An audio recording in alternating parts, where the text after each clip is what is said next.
Commander Devon Carter was sitting at his desk on Earth Station Alpha when the worst message of his life came through. He was just checking routine patrol reports when the emergency signal flashed red across his screen. What he read next made his blood run cold. 3 human colony ships had been blown up. Not by accident. Not by pirates. By the Galactic Council themselves. The ships were carrying families to new worlds, mothers, fathers, and worst of all, children. 847 kids were dead, including Devon's own family members, little Maya and her brother Jerome. Devon's hands shook as he read the names. These weren't soldiers or warriors. They were just innocent people looking for a better life on distant planets. The youngest victim was only 3 years old. The oldest was barely 16. Back on Earth, President Malik Washington was having the worst day of his presidency. His communication officer, Lieutenant Zara Johnson, burst into his office with tears in her eyes. She had been Earth's voice at the Galactic Council for years, trying to keep peace between humans and aliens. "Sir, I warned them," Zara said, her voice breaking. "I told the Council that humans protect their children above everything else. I explained that this would cross a line we could never forgive. But they wouldn't listen."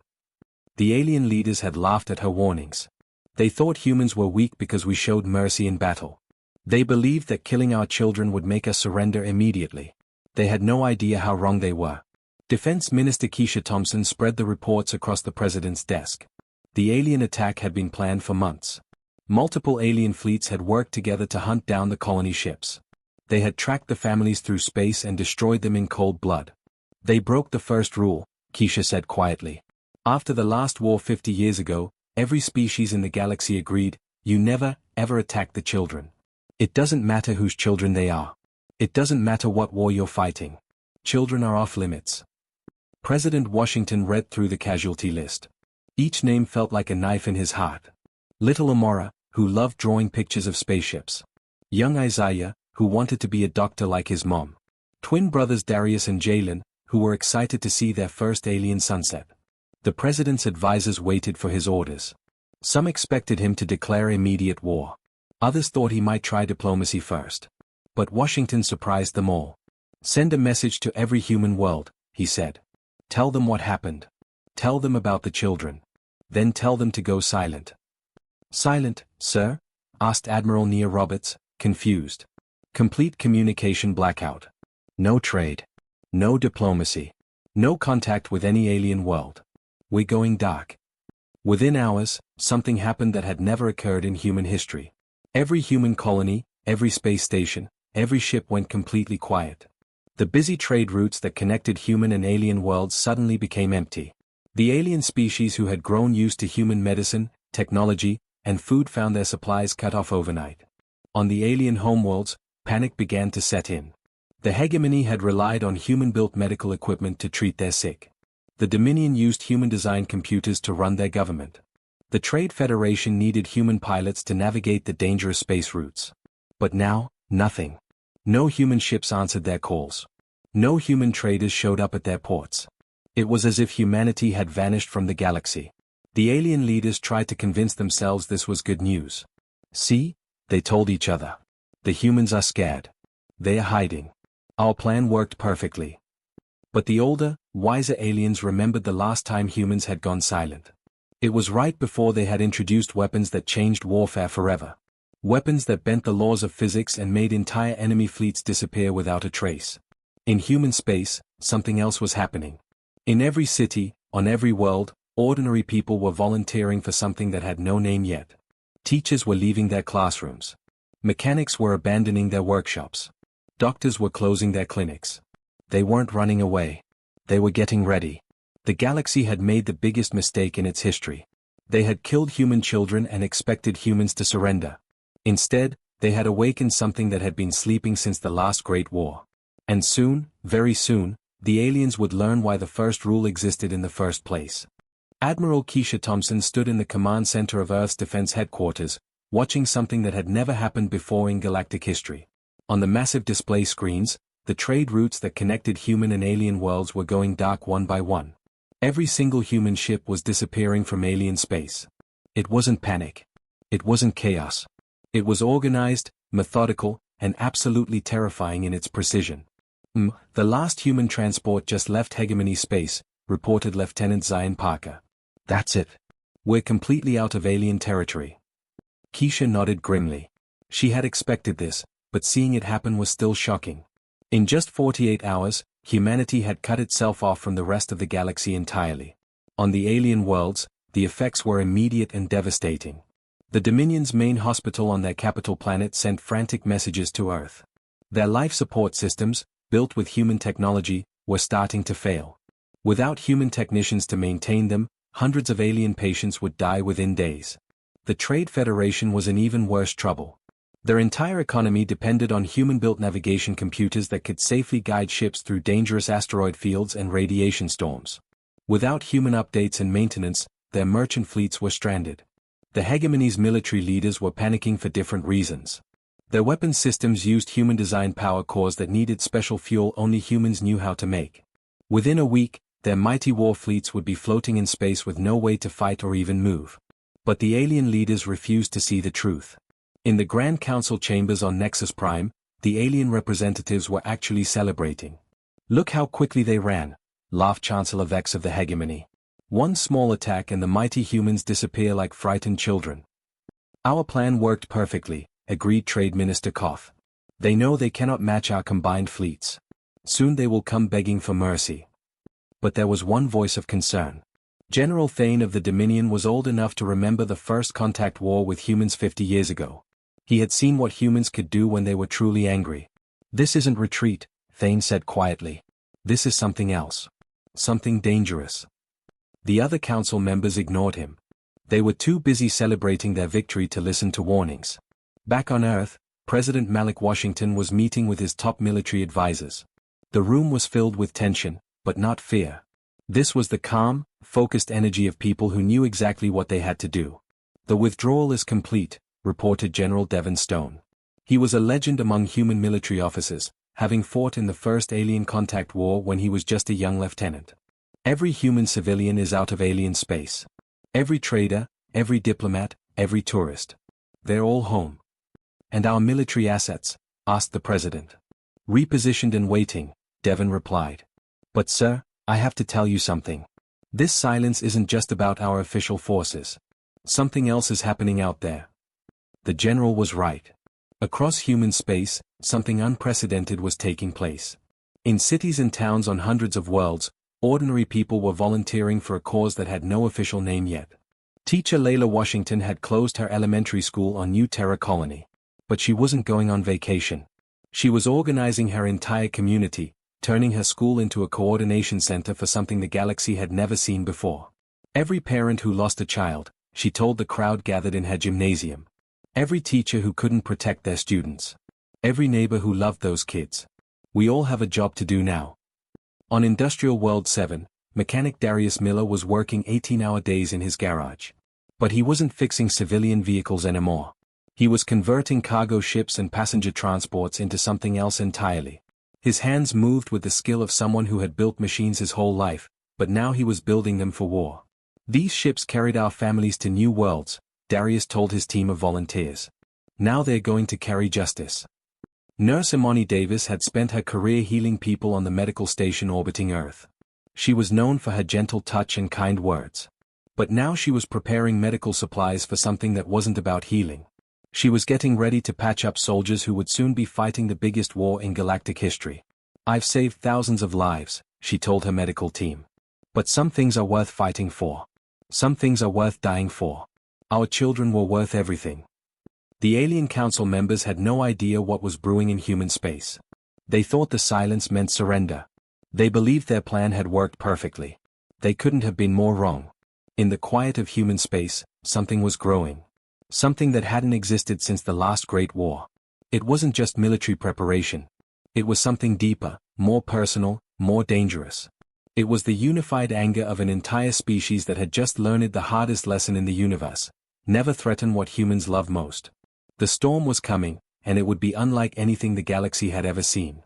3 weeks after the silence began, something appeared at the edge of alien space that made every council member's blood run cold. It wasn't the massive military fleet they expected. It wasn't Earth's famous battle cruisers or their legendary space marines. It was something far more terrifying. The first ship to emerge from hyperspace was a converted passenger liner called Maya's Promise. Its captain, Zion Parker, had been a simple transport pilot before the attacks. He had spent his life flying families to new colonies, helping them start fresh lives among the stars. Now his ship carried a very different cargo. Behind Maya's Promise came dozens of other vessels. Jerome's Justice had once been a luxury cruise ship. Little Aliyah was a former cargo hauler. Isaiah's Dream used to carry mining equipment.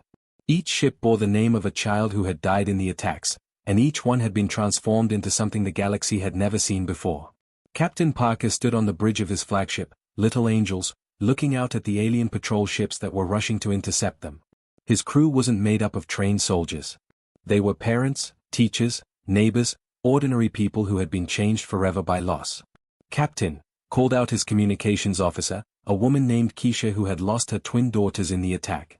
"The alien patrol ship Vanguard is hailing us. They're demanding we identify ourselves and state our business."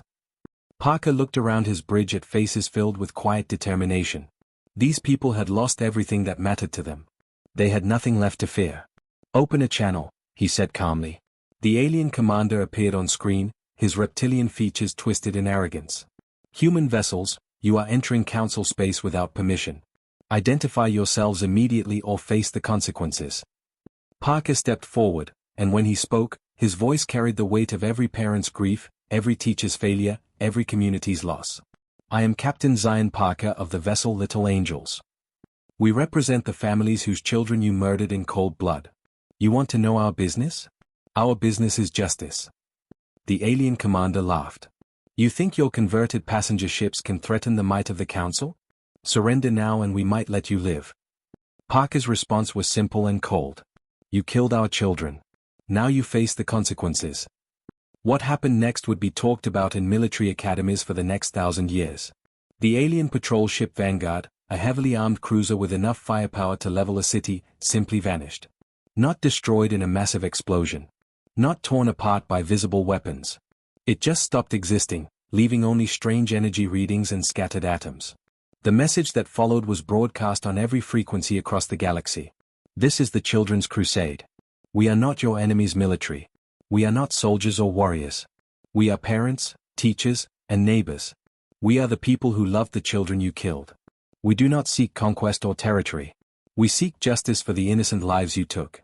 Surrender now, or learn why the galaxy's first rule exists." Dr. Amora Thompson, the fleet's chief scientist, watched the readings from her converted research vessel. She had spent years studying defensive technologies, ways to protect human colonies from space disasters and hostile environments. Now she had turned that knowledge into something else entirely. "The psychological resonance weapons are working perfectly," she told her team of volunteer researchers. "We're not just fighting their ships. We're fighting their will to continue." These weren't traditional weapons that destroyed through force. They were weapons born from human emotion, from the protective instincts that made humans fight harder for their children than for themselves.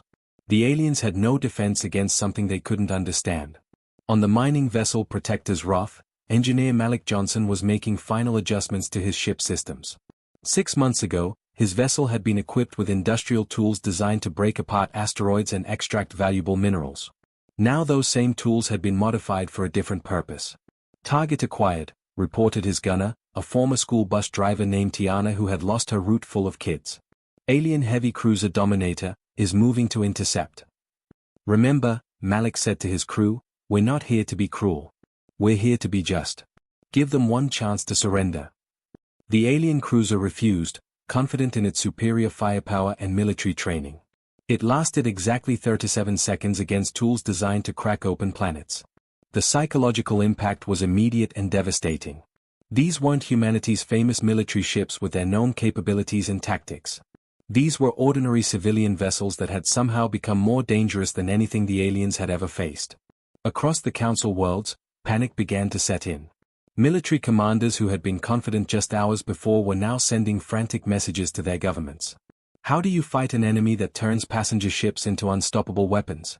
How do you negotiate with people who have nothing left to lose? But the most terrifying part wasn't the weapons or the tactics. It was the realization that this wasn't humanity's government or military making war. This was something deeper, more personal, more unstoppable. This was an entire species that had just learned what happens when you threaten their children. The children's crusade had begun, and nothing in the galaxy would ever be the same. The war that followed was unlike anything the galaxy had ever witnessed. Within days of the children's crusade beginning, human fleets were moving through council space with a precision that left military experts speechless. But what shocked the aliens most wasn't the speed or power of the human advance, it was how carefully they fought. Commander Nia Williams had been a school principal before the attacks. She had spent her career protecting children, making sure they got home safely every day. Now she led a fleet of converted school transports and emergency vehicles, but her mission remained the same: protect the innocent. Target the military command center only, she ordered her gunners as they approached the hegemony's fortress world. Civilian areas are completely off-limits. We're not them. We don't hurt the innocent. Her fleet moved like a surgical instrument, striking only military targets while leaving hospitals, schools, and residential areas completely untouched. When alien civilians ran for shelter, human ships actually moved to protect them from falling debris. The aliens couldn't understand it. They had expected humans to be consumed with rage, to destroy everything in their path.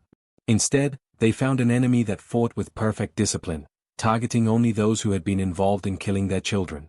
On the medical ship Healing Light, Dr. Serenity Martinez was treating captured alien officers with the same care she had once given to human patients. She had lost her daughter in the attacks, little Amora, who wanted to be a doctor just like her mom. Now Serenity was showing alien prisoners the mercy their leaders had refused to show human children. "Why are you helping us?" asked a wounded hegemony captain as Dr. Martinez carefully bandaged his injuries. We killed your young ones. Why don't you just let us die?" Dr. Martinez paused in her work, her hands gentle but her eyes filled with infinite sadness. "Because that's what makes us different from you. We don't kill the helpless, even when they've hurt us. Even when they've taken everything we loved." She finished treating his wounds, then did something that broke the alien captain's spirit completely. She showed him a recording on her tablet, human children from Earth singing lullabies, their innocent voices filling the medical bay with sweetness and light. "These are the voices you silenced," she said quietly. "These are the futures you destroyed. But we won't become monsters to defeat monsters. We'll show you what you could have been." The captain wept, something his species rarely did. When he was released in a prisoner exchange, he carried that recording with him and showed it to his own commanders. Many of them broke down crying when they heard those innocent voices. This psychological warfare was devastating council morale in ways that pure violence never could have. Entire alien fleets began surrendering rather than face humans who demonstrated the mercy they themselves had refused to show. How do you fight an enemy who treats you better than you treated their children? Admiral Devon Stone, coordinating the overall campaign from his flagship, watched as alien after alien came forward to surrender. His communications officer, Lieutenant Zara Johnson, was processing so many surrender requests that she had to bring in extra staff. "Sir," she reported, "the Dominion's Third Fleet just laid down their weapons. That's the 5th major surrender today. They're saying they can't fight people who are showing them more humanity than their own leaders ever did." The final assault came at Nexus Prime, the Council's capital world. General Jada Robinson, who had once coached youth basketball before losing her entire team in the attacks, led the combined human fleets in a coordinated strike that was as much about justice as it was about victory. "All units, remember our mission," she broadcast to the thousands of volunteer crews. "We're here to end this war, not to become like those who started it. Military targets only. Protect all civilians, even alien ones. Show them what it means to have honor." The battle for Nexus Prime lasted exactly 6 hours. The alien defense fleets, demoralized by months of facing humans who fought with both devastating effectiveness and perfect mercy, crumbled quickly. When the final alien commander tried to make a desperate last stand, his own officers mutinied and forced him to surrender. Chancellor Vex of the Hegemony, the alien leader who had laughed when the human children died, found himself standing in his council chambers as human soldiers entered. He expected to be executed on the spot. Instead, General Robinson walked up to him calmly and handed him a tablet. On it was a list, the names, ages, and photos of all 847 human children who had died in the attacks. "Look at them," she said quietly. "Look at every face. Read every name.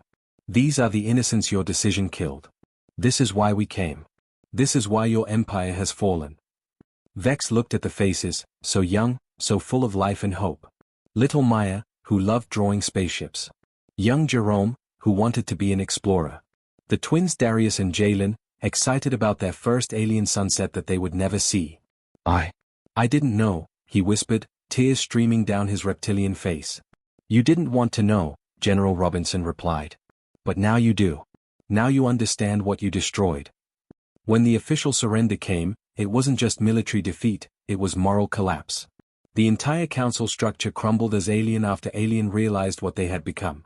They had started a war by killing children and found themselves defeated by adults who still remembered how to protect innocence. The war was over, but justice was just beginning. The war was over, but the hardest part was just beginning. In the grand halls of what used to be the Galactic Council, Judge Harmony Lewis sat behind a simple wooden desk, facing the most important trial in galactic history.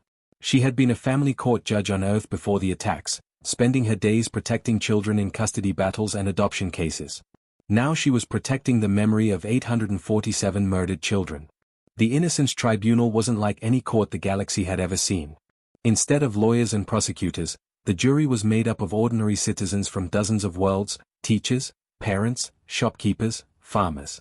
People who understood what it meant to love a child. One by one, the alien leaders who had voted to attack the human colony ships were brought before her. Chancellor Vex, who had laughed when the children died. Admiral Korth, who had planned the attacks. Minister Thane, who had given the final order. But Judge Lewis didn't sentence them to death.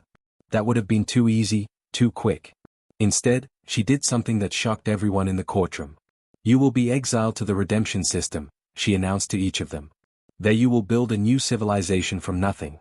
You will plant crops, build homes, care for the sick, and raise the young.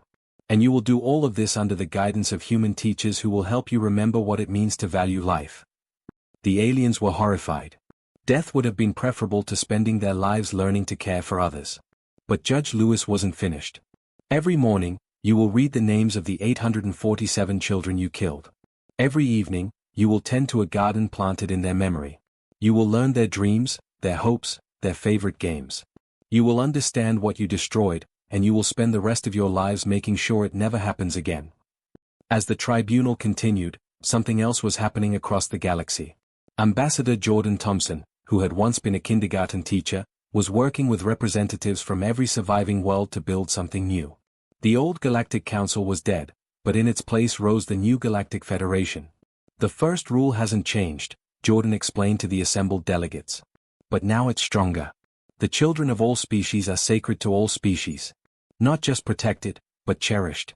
Not just left alone, but actively cared for. The new government was different in every way from the old one. Instead of military might determining power, worlds were represented based on how well they cared for their young. Instead of trade agreements, the first laws passed were about education, healthcare, and child protection. Years passed, and the galaxy began to heal in ways no one had expected. On distant alien worlds, human teachers like Nova Davis worked in schools alongside alien colleagues. She had lost her own students in the attacks, a classroom full of bright, curious kids who would never get to grow up. Now she channeled her grief into making sure alien children had the education and care they deserved. Today we're going to learn about the solar system, she told her class of young hegemony students. Their scaled faces looked up at her with the same wonder and curiosity she remembered from human children. It reminded her that innocence was universal. In workshops across the galaxy, craftsman Antoine Williams made toys for children of every species. He had been a simple woodworker before the war, making rocking horses and dollhouses for human kids. Now his creations brought joy to alien children whose parents had once been enemies. This rocking spaceship is for little Zek on Dominion Prime, he told his apprentice, a young alien who had volunteered to learn human craftsmanship. His mother sent me a picture of him playing with his old toys. Look how happy he is. The galaxy was full of these small moments now, former enemies working together, alien children playing with human toys, human teachers singing lullabies in alien languages. But everywhere, on every world, stood monuments that ensured no one would forget the price of this peace. The memorial on Earth Station Alpha was the largest of all. Commander Devon Carter, who had received the first terrible message about the attacks, stood before it with Maya and Jerome's parents. The wall bore 847 names, each one engraved with care and love. Maya Williams, age 7. Loved painting pictures of butterflies. Jerome Williams, age 5. Wanted to be a space explorer. Aliyah Chen, age 8. Could sing every lullaby her grandmother taught her. The names went on and on, each representing a life cut short, a future stolen, a family destroyed. But they also represented something else, the moment when the galaxy learned that some lines must never be crossed. Parents brought their children to read the names. Teachers made field trips to explain why the monuments existed. Even alien visitors came to pay their respects, many of them weeping as they understood what their leaders had done. They died so that no other children would have to, Maya's mother said softly, placing flowers at the base of the memorial. They died so that the galaxy would remember what innocence means. The new Galactic Federation grew stronger each year, built on the foundation of those 847 lives.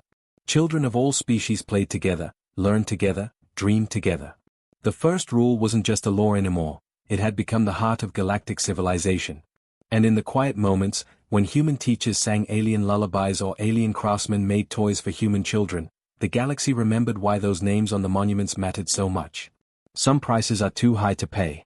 Some lines should never be crossed. The children of the galaxy were safe now, protected not just by law but by love, a love that had been born from the deepest grief and grown into the galaxy's greatest strength. The 847 would never be forgotten, and no child would ever suffer their fate again.